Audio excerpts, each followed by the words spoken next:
de Motorola, 3210 de Nokia. Au début des années 2000, on ne parlait pas encore de smartphone, mais de téléphone à clapper.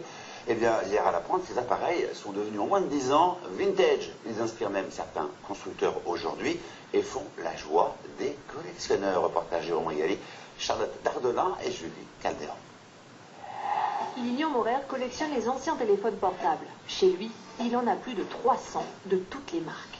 Moi, j'ai commencé au début des années 90. Donc ça couvre la période 1973 du tout premier téléphone portable au monde, donc le Motorola Dynatac. Le Dynatac de Motorola, le premier mobile commercialisé aux États-Unis en 1983, prix d'origine environ 3 000 €. La passion de Lilian n'a pas de limite. Les vieux téléphones, c'est un peu sa Madeleine de Proust. J'ai commencé à garder mes téléphones, donc j'avais eu professionnellement.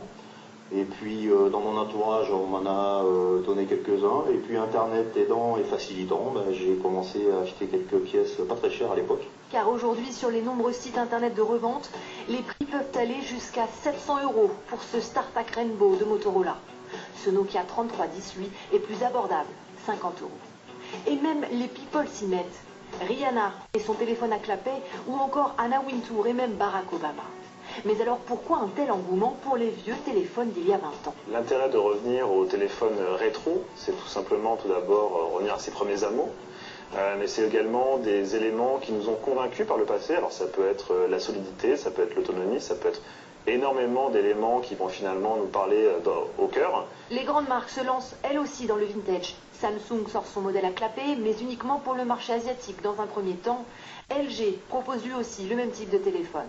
En France, c'est Orange qui sort le téléphone fixe néo-rétro, celui des années 30, des films d'Hitchcock et des BD de Tintin, sorti prévu début 2016 pour 139 €. Il le fait très bien.